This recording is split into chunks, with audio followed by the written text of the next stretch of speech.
ห้างน้องสีน้อยแต่อันนั้นใหญ่เด้อรถหลายๆเด้อรถหลายๆว่าหยอกว่านัวหัวม่วนเดี๋ยวพาให้เขาไปใช่เป็นอย่างจังเป็นอย่างจังบ่แต่งดองซะในบ้านคนว่ามีไผเอาดึงเขาไปเว้าอีหลีนี่เอากะลีตั้งบ่มีผู้มาล้มบ่หรือว่าตั้งบ่ล้มเขาหรือเลือกหลายบ่แม่นเลือกมีไผมาลมน้ำแต่กูปิดสุจันทร์สัจจันเนาะสัจจันมากอยู่บ่ผู้บ่าวซั่นผู้บ่าวน้อยมากอยู่เนาะ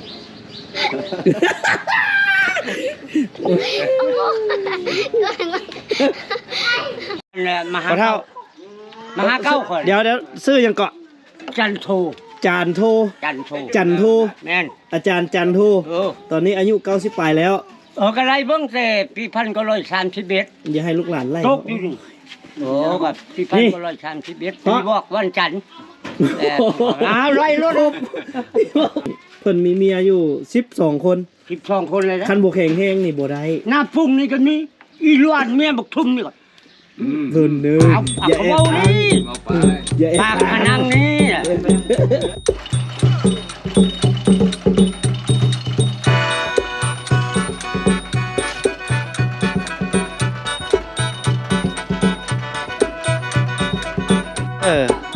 ห้ามปุ๊บได้บ่ได้ผัวได้เนาะเนาะเอ้ยเดี๋ยวนี่นะเช้าน้อยเช้าน้อยเช้าน้อยโอ้ยตัวละลายวะใส่ผู้ไปมื้อนั้นฮะสาวใต้ไปแล้วสาวใต้ไปล่ะป้าว่าสิมาทับทามขดองคักแน่ได้นี่เพราะว่าไปไทยละยังไผอยู่บ้านบัดนี้ยังสาวยังสาวลำนี่สาวลำกับสาวจันนี่ผู้เตี้ยได้อายุ30ไป40ไปเลยนี่นะเอาแต่อายุมายังบ่ได้มีผัวแต่ความสูงนี่บ่เอามาก็ได้บ่เป็นยังเนาะอย่างน้อยเฮาก็โสดเนาะเปิดให้เช็คกันแล้วลงมาน้องลำแม่นอีหลีบอกผู้ไปน้ำเฮามื้อนั้นซะบอกแม่นล่ะดิเป็นเลยบ่แม่นอีหลีนี่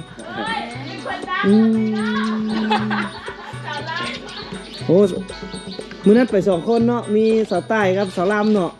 3น้องเมียเฮาได้จ้ะโอ้อันนั้นก็ผู้สาวได้เฮาเนาะลืมเอาน้องลำคือบ่ไปนำน้องใต้บ่ได้เฮ็ดบัตรคันผู้บ่าวไทยฝากเงินมาเฮ็ดบัตรไปบ่ผู้บ่าวมาที่จ้ะเอาสมมุตินี่บอกเทื่อว่าอยู่ในกองไอเห็นแล้วเพิ่นว่าโอ้ยังให้น้องลำไปเด้ว่าซั่นนี่ไปบ่ไปเพิ่นเฮ็ดแพงบ่น้องตายเฮ็ดแพงบ่บ่ฮู้ซ้ำน่าจะบ่เกินโอ้คันเอาด่วนๆได้ก็ 5-6,000 บาทผู้ใด 3-4 ล้านมื้อก็พาสปอร์ตน่ะแล้วนางโทรเบิ่นฮะผู้จำกัดได้ติดต่อกันอยู่วะตอนน้องลำได้ติดต่อกันอยู่วะกับน้องตายติดต่อตลอดบ่ได้ถามเพื่อนที่ว่ามีผู้บ่าวไทยแล้วบอกสิเห็นหมูเป้าช่างใหม่ดอกหมูเป้าละตาดอกเอาเลยนะเยอะสบายดีซื้อเลยนั่นเลิกอ่ะเจ้าละซื้อนั่นไหนก็ซื้อจันสาวจันกังโกบบนข้าเจ้าอันห้องเพลงเห็นบ่กังโกบพ่อว่แล้วพ่อว่แพ่แว่เห็นบ่โอ้สอดแท้นี่บริตัวติอ้าวอายุไม่น้อยได้นี่ได้จักปีเราถามได้ปลายพุ่นได้หั่นได้ถามได้30เท่าไหร่แล้วซ้ำบ่เฮานี่รับ37 38โอ้จักซ้ำกันกับเฮานี่แหละแต่ว่ากระโตมันน้อยซื่อได้นี่ถึงห้างน้องสีน้อยแต่อันนั้นใหญ่เด้อรถหลายๆเด้อรถหลายๆว่าหยอกว่านัวหัวม่วนเดี๋ยวพาให้เขาไปใช่เป็นอย่างจังเป็นอย่างจังบ่แต่งดองซะในบ้านคนว่ามีไผเอาดึงเขาไปเว้าอีหลีนี่เอากะลีตั้งบ่มีผู้มาล้มบ่หรือว่าตั้งบ่ล้มเขาหรือเลือกหลายบ่แม่นเลือกมีไผมาลมน้ำแต่กูปิดกระบวนอ่อนได้แน่เนาะมีสเปคในใจบ่ซั่นนะมักผู้บ่าวไทยบ่ผู้บ่าวลาวบ่ผู้บ่าวจีนผู้บ่าวเวียดไผก็มักเบิดไผก็มักเบิดคะแนนเอาเนาะ โอ้คันเอาแล้วเขาพัดยังให้ไปอยู่บ้านเขาแม่นเราอ่ะสมมุติว่าผู้บ่าวไทยมาเพราะว่า70เอาบ่ อายุ70 ปี ไปจะเอาเจ็ดชิว เอาจักปีซะ25 26 จำได้ค่ะ อยากได้เอาความอยากได้ประมาณจักปีอ่ะ15 ปี16 ปีบ่หรือว่าแนวใดเอาแบบผู้บ่าวน้อยเลยนะมันอึดเนาะผู้บ่าวอยู่พี่เนาะ บ่มีผู้บ่าวอยู่พี่ นี่เด้ผู้บ่าวนี่เด้นี่มาเข้ามานี่เด้อันนี้ก็ผู้บ่าวนี่30ปลายแล้วยังบ่ทันมีผู้สาวอยู่นี่โอ้ มันซื้อได้แล้วครับ สุจันทร์ สัจจันเนาะสัจจันแม็กอยู่บ่ผู้บ่าวซั่นผู้บ่าวน้อยมากอยู่เนาะ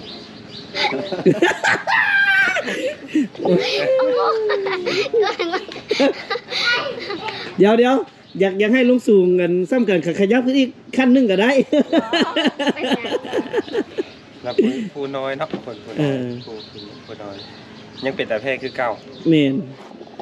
โอ้ยเตะไปสบายแล้วนี่เนาะเว้าอีหลีว่าตั้งบ่มักไผเลยบ่เลยว่าจังได๋ สิมักให้หยังบ่มีใครเอา บ่มีผู้บ่าวมาร่วมเลยผู้ชายเนาะมีบ้านเป็นผู้ชาย แปลว่าคือแบบซี่เนาะคือคนแต่ก่อนทางมันยากผู้บ่าวสิเข้าบ้านนั่นปีนึงก็บ่มีจักคน แม่นบ่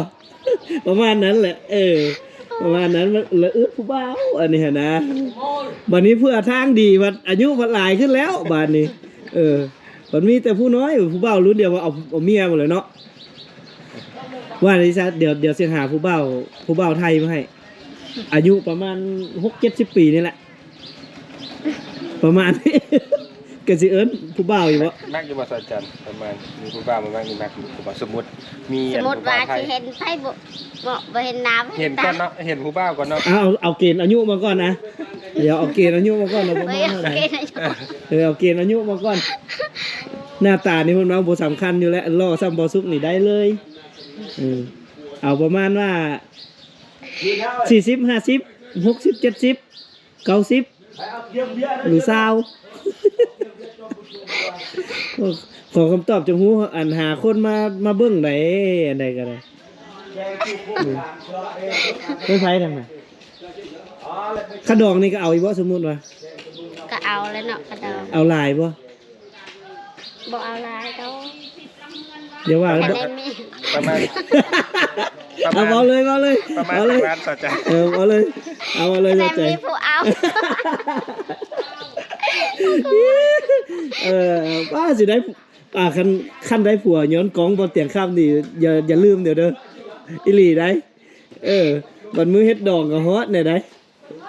เนาะคะแนนพูดคะแนนมีผู้เอาจังน้อยบัดมีอีหลีเพราะว่าเฮ็ดอันไหนบ่นี่เนาะว่าโอ้ผ่านกองบ่เตียงข้ามยักหมานคู่คนไหนแท้น้อยเป็นตาเพลงเนาะยักหมานคู่คนไหนความสูงยักหมานคู่คนเป็นตาเพลงยังก็เป็นตาเพลงคือเก่าเปาะๆติไว้ต้องเอาหยอกบ่นัวหัวม่วนฮักแพงกันก็ติดตามซองบ่เตียงอยู่บ่ติดตามอยู่เนาะขอบใจหลายๆทางสาวจันมาหาผัวให้เพิ่นเลยหาผัวให้สาวจันแต่ว่าคันได้พันกองบ่เตียงอย่าลืมอีหลีได้ค่าสินสอดต้องปั่นกันเราว่าเข้มบ่ได้เอาไก่ในคอกเจ้าได้บ่ไก่ในคอกกันยังตัวนึงนี่ดิเห็นบ่ไก่ในคอกเขาก็มีตัวนึงกับตัวประกันเท่านี้ยังเบาซุกนี่โสดคือกันโสดมานานเอาขอบใจหลายๆเอาขอบใจเดี๋ยวได้เด้อวันนี้เดี๋ยวไอซีไปแล้วเด้อน้องลำเด้อเอาไว้โอกาสหน้าเดี๋ยวไอจังมาเดี๋ยวจะมาติดตามเบิ่งวิถีชีวิตอันนี้ก็เรือสาวผู้เดียวแหละเบิดบ้าน2เลย2ครับอันสาวจันยังบักหลายอยู่บ้านใดบ่แม่นผู้ไปใดผู้อยู่ยังผู้ใดในอาหมู่รุ่นน้องนะเขาสาวซิมสาวมีคนนี้เขานับบุคูเนาะนับบุคูเนาะหลายเทื่อจังเฮ็ดจังซี่มาเฮ็ดต้มไก่กินสิชวนเพิ่นมาเนาะได้อยู่เนาะประมาณนั้นน้องต้องเลี้ยงไก่ไว้ซื้อไก่ในคอกรถมันจังราคาบ่แพงบัดได้แม่จะเอา คิดอยากไปไทยอยู่บ่ คิดอยู่หน่อยนึง คิดอยู่หน่อยหนึงอันปัญหาที่เฮ็ดให้คิดหน่อยหนึงนี่คืออยากไปหาเงิน แม่ แต่ปัญหาที่บ่คิดหลายคือบ่มีเงินเฮ็ดบัตร แม่ ประมาณนั้นอยู่เฮ็ดสวนมันต้นบ้านเฮานี่แหละจักหน่อยอ่ะหึ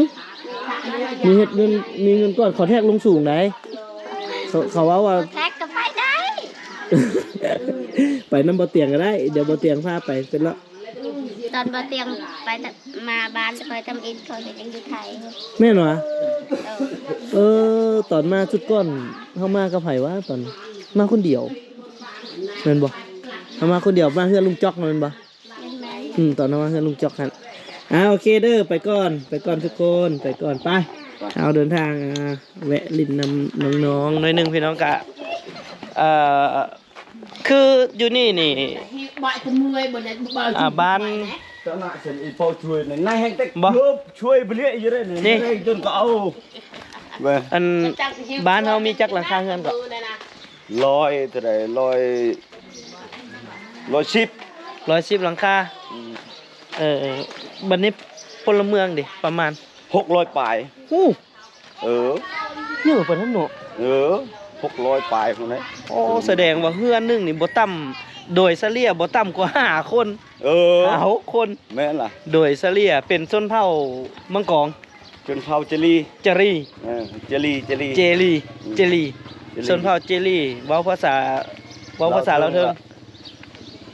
แบบว่าประชาโร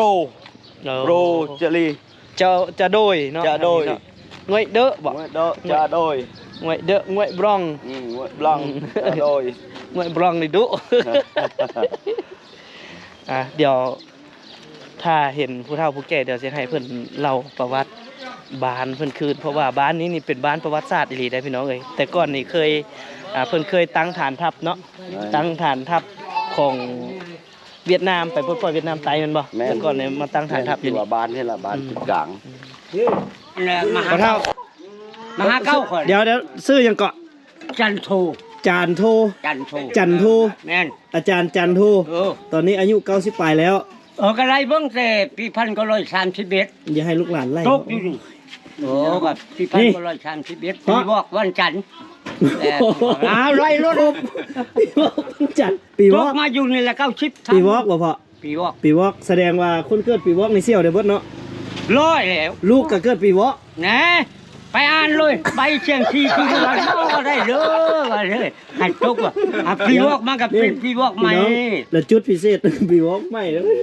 จุดพิเศษเด้อพี่น้องเอ้ยคือพอเท่านี่เพิ่นมีเมียอยู่12คน 12คนเลยนะ คันบ่แข็งแรงนี่บ่ได้ หน้าพุ่งนี่ก็มีอีล้วนเมียบักทุ่มนี่ก็ เพิ่นเด้ออย่าแอบ เอา อ้าง นี่ อย่าแอบ ปาก อ้าง นังนี่ นี่เอาไว้ในนี้ บ่คิด เอาในนี้ เอาลู ตัวนี้เขาตัดออกเด้อตัวอันเมียนี่เขาว่าในนี้เอาถามในนี้เขาถามในนี้ซุมื้อนี่อยู่กับเมียที่12 นางผา ถามได้บ่ ได้ ยังได้อยู่บ่ซุมื้อนี่ โอ้ยทำมาเช็งโลดลูกหลาน โอ้ยลี ร้อยบ่เชื่อเลยเช็งโลด นี่ มันมีแค่น้ำแล้วก็มันร้อยเพราะจะให้ลูกอีก ลูกนี่ซ้ำนี้นี่ลูกได้มื้อหนึงเทื่อหนึงผู้ใดมื้อละเทื่อ บ่ ไหน เอาเลยทำมันกูบ่เอาคันได้กินนั่นละบ่ได้ เจ้าออกจากเทื่อ ได้ขี้โมคือประตูโกนเลย อย่าว่าคือประตูก้อนไหนอย่าว่าคือประตูก้อนไหน ให้ลูกให้หลานได้ 18บ่เอาได้ เอาแช่น้ำหอมแหละคันนี้ก็ร้อย หากมีแท้เนาะของดีเพิ่นเด้ แม่นของดี ของดี อันนี้ แล้วคันกินตัวนั้นเนี่ยได้หลายบ่ เอาก็ลองเบิ่ง บ่ กินแล้วให้ลองโลด บ่เอา คัน ประสบ ซื้อมา การ นำ ณ์เอาประสบการณ์มาเท่า ซื้อ กัน มานำได้ หนูหาอยู่พี่มันยากอยู่นะ โอ้ยมันยากสบาย พอเท่าถามเลยนี่อีหลีคันว่าเจ้ากินตัวนั้นปุ๊บได้จักเทื่อ เช่า3แรงสิ เจ้าสามแรงสีเจ็ดเถื่อโอ้กูรอดรอบเจ้า เช่าชับคันบ่เชื่อคันแนมกินแล้วออกไปต่างประเทศก็ตาม มันมีของพอเท่าแล้วแช่น้ำแล้วมันอ่อนคันบ่แช่น้ำแล้วมันแข็ง คันขอเอาเมื่อกินกับเมียนี่ได้บ่ ก็ฮอดขอก่อนบ่ฮอดก็บ่ได้ เนาะไปฮอดก่อนเนาะ เพราะว่าสิเอาไปลองเบิ่งนะ ลองมึงลองจริงๆกับ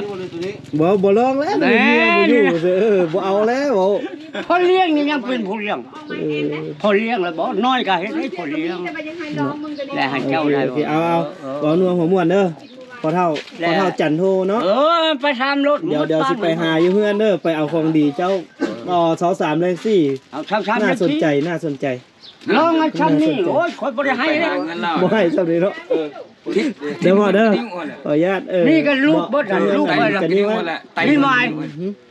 ลูกคอยละทหาร โอเค เอาเมียแล้วก็ยังปะเอาปะเลยเลย โอเคไปก่อนสบายดี Chà nói, ông ma là cái chà อันน้อง thong เหรอ mà. สบายดีมาเยี่ยมยามโรงเรียนมต้นบ้านสวยเนาะ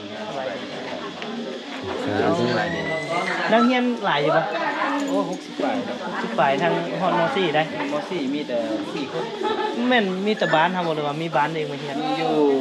5 บาท Chi mua bán nó. Chi. และ4ใช่เพราะว่าบ้านนั้นมันก็เป็นบ้านเดียว มีคนสังไฟ Bán cá. ไล่แต่พี่เลยบ้านแกงยี่ล้วนบ้านซอยแล้วก็บ้านกลาง Của những บ้าน khoai. สังไพ่ แสดงว่าเป็นกลุ่มเนาะ กลุ่มหมู่นี้ 4 หมู่บ้าน เบิด4 หมู่บ้านแต่ว่าแยกบ้านน้อยนักกุ๊กนักเอ็นไพ่เพิ่นก็เข้าอันเดียว แต่ว่าบ้านน้อยหันละเป็นให้ฮู้มาบ้านใหญ่หันเป็นบ้านเดียว เป็นบ้านเดียวโอ้แต่ช่วง2014-15สิมันหลายเด้17-18 100 แม บาท นแมนลอยปลายนักเรียนโอ้ หลายบ้านนี่ฮะหลายสุด เต็ม แต่ว่ามันก็ตามสภาพ เดี๋ยวนี้มัน ตัวนี้อันนั้นบ่ยังสิต่อเติมบ่เลยจังไดยังสิเปลี่ยนสังกะสีแล้ว เปลี่ยนแล้ว เปลี่ยน เปลี่ยนแล้ว กระชังชี เปลี่ยน เปลี่ยนแล้ว เปลี่ยน ว่า ว่าสี เปลี่ยน เอามาแล้ว เอามาแล้ว มันก็สิเกี่ยมให้มันก็อีแล้วผม เป็ เป น ลี่ยน โครงการบ่ ขอน้ำศึกษา ศึกษาเมือง จะมีโครงการ อ๋อเข้าใจละมีโครงการของแขวงพี่น้องมีโครงการของแขวงที่ว่าเพิ่นซอยทั่วแขวงถ้าโรงเรียนใดที่ว่าลักษณะแบบว่ามีบัดซี่แล้วสิต่อเติมเพิ่นเอาให้ แม่นนะ ขึ้นแผนไปหาเพิ่นมีจักแผ่นได้แผ่นแล้วเพิ่นเอาให้เห็นอ ทาง ยู่ บ้านแล้วมีแต่เกี่ยมไม้ อ๋อเดี๋ยวมาเฮ็ดตัวนี้ไม้นี่ได้เรียบร้อยแล้วเนาะโอ้มีแต่รอ เมื่อกี้เราสปอยมาสอนวิธีมุงหญ้าได้ อ่า มุงหญ้ายามพลวิบนเฮียนยามพล แต่ก่อน ช่วงประมาณ2017 แต่เดี๋ยวนี้ก็ใครหลังแล้ว ใกล้หลายเลยเพิ่นสิมุงหญ้าเบิดมุงไม้ เพราะว่าเลยเมื่อก่อนมันก็ทางยากยอมรับ เดี๋ยวมันเฮียนมันหลายเด้ เข้ามาบ้านสวยนี่ได้กันสิว่ารถสำไรสำนึงเข้าบ่ได้เข้ามาบ้านสวยเข้าก็เคยเข้าปี2017ประมาณนี้แหละ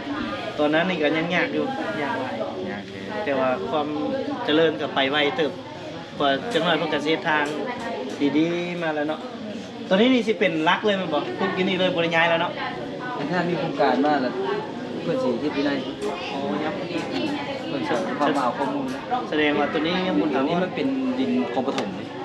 ขออยู่ชื่อได้นี่ไหน ความหมายคือโรงเรียนประถม ขออยู่หรือเพื่อนสิ มอต้นนี่สิเอาเข้ายับอีก ดินมอตุน แต่ก็ใกล้กันนี่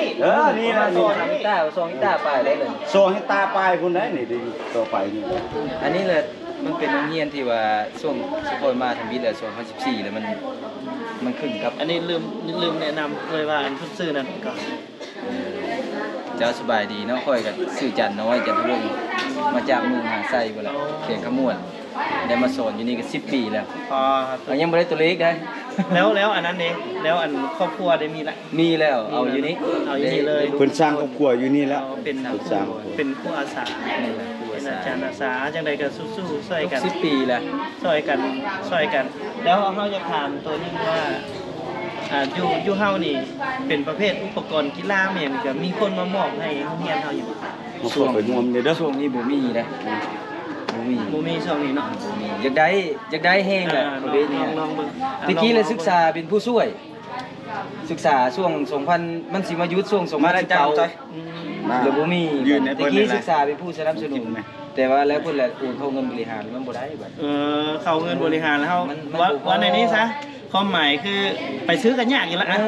ไปซื้อกันยากแต่ว่าอันนี้เบาเตียงเว้าเพื่อให้ FC เบาเตียงเนาะที่ว่าท่านใดที่อยาก อยากกันนะสนับสนุนเรื่องอุปกรณ์กีฬาอุปกรณ์กีฬานี่สิมีประเภทใดแน่ที่นะเขาเจ้ามักลิ้น นักเล่นนักก็จะได้บาน บัน บานเตะ บันเตะเนาะ บานเตะกระโต กระโต๊ะ บานตีนี่ บันตี ประมาณนี้แหละ3อย่าง ส่วนใหญ่ที่มักลิ้นนี่คือบันตีบันเตะกระโต๊ะ แม่นแหละ ตัวนี้เนาะกับพร้อมตะข่ายพร้อมเน็ตนะ ตะไคร้เลยตะไคร้ก็มีแล้วตะไคร้แล้วมีมื้อกี้นี้ก็ช่วงต้นปีเลยเขาจะสิยมลงไปเอามีโครงการให้เห็นถ้ามีอุปกรณ์หลายนี่บ้านหลายนี่นักเรียนหลายเนี่ย แม่น เรียนก็สิลงมาหลาย แม่น มีกิจกรรมหลาย เพราะว่า มันมีกิจกรรมหลายเลย เพราะ มัน ว่า มีเครื่องลิ้นหลายบอกเลยไป คือเว้านี่แหละถ้าว่ามีกิจกรรมพวกนี้นี่เด็กน้อยเขาสิ แม่นแหละ อยากมาโรงเรียน เออ เพื่ออย่าง เขามักลิ้นเลย เวลาเลิกกันนะเฮียนยามพักผ่อนเขาเจ้าก็ไปเตะบาส โดยนั่นน่ะ เนาะจำนวนหนึ่งกับเตะโต้ตีบาสประมาณนี่แหละ3อย่างพี่น้องกับฝากนำ FC บ่เตียนคำนักกายถ้าว่าท่านใดที่มีอยู่แล้วแหละผู้ใหญ่ที่เพิ่นอยากซัพพอร์ตว่าเรื่องอุปกรณ์กีฬาบ่เตียนก็เคยเอาไปให้ทางหน้าแจงเมืองไซจำพรแขวงบุรีคำไซก็เคยเอาไปเนาะถึงว่าจำนวนจะบ่หลายแต่ก็เป็นเขาเอิ้นว่าก็เป็นน้ำจิตน้ำใจเนาะเพิ่นให้ก็เทื่อละ5เทื่อละ10 แม่นเลย กับมันกับบ่แม่นธรรมดา ชาวไทย หน่วยหนึงก็คือบาทนี่ก็ซื้ออยู่ไทยก็ยังหน่วย500 บาทละ10หน่วยก็ 5,000ก็สมควรอยู่ที่เพิ่นมอบก็เป็นน้ำจิตน้ำใจพี่น้องทั้งบ่ว่าทั้งฝั่งลาวฝั่งไทยพี่น้องก็ผู้ใดที่อยากมามอบด้วยตัวเองเนาะโรงเรียนบ้านสวยนี่ก็มาได้ติดต่อบ่เตียงคำได้บ่เตียงคำพามาหรือว่าถ้าบ่สะดวกอยากให้บ่เตียงนี่เป็นผู้บ่เตียงไปจัดการกิจกรรมให้แน่นี่ก็ยินดีรับไซต์ยินดีที่จะเป็นผู้สานต่อมามอบกิจกรรมดังกล่าวเนาะเอาจังไดก็ขอบใจด้วยผู้เด้อขอบใจอะไรเดี๋ยวเลาะเบิ่ง เลาะเบิ่งปฐม นี่นะก็จะให้ได้บานเตะบานตีแหละ บันเตบันตีเนาะ เพราะให้นักเรียนสุขค่อยแล้วสุลายเลยเก็บเงินเดียวผมซื้อ แหน่ถามเองแล้วบ่นี่เอา Facebook อีกแล้ว บ่เอาไว้ติดตามสาวคือ เพิ่นว่าเพิ่นสิเอาอันเพิ่นสิเฮ็ดดอกไว้ไว้นี่ นั่นว่ะเอาสิเอาเฟซอย่างเพิ่นเฮ็ดดองเลย ถ้ามีผู้ถูกใจหรือเพิ่นเอาเลยเพิ่นว่า แฟนกับผมมีเด้อ ดีแล้วแฟนบ่มีเลย เพิ่นหากระโซดได้2มือนี้ผมไว้ย่อไว้หากระโซดเนาะบ่ถูก เอาซะเดี๋ยวนี้เฮาเตรียมออกไปพุ่นเลยเฮามีเวลาน้อยๆบ่ซุกก็ใส่แน่นโป้งอีกแล้วบ่ซุกนี่โป้งทุกม่องพอได้อยู่เนาะน้องชายข่อยเนาะพอได้อยู่เนาะครับพี่เนาะ ฝันมีดอก ไปบัดนี้เดี๋ยวเฮาออกไปโรงเรียนอีกโรงเรียนหนึงก่อนพี่น้องเอ้ยเพราะว่าเฮายังมีเดี๋ยวเฮาไปเฮือนอีกเฮือนหนึงเฮายังมีภารกิจหลายเพราะว่าบ่เตียงจะเดินทางไปห้วยแฮดเนาะก็เส้นทางการเดินทางไปห้วยแฮดสิเป็นจังไดก็รอติดตามเบิ่งพี่น้อง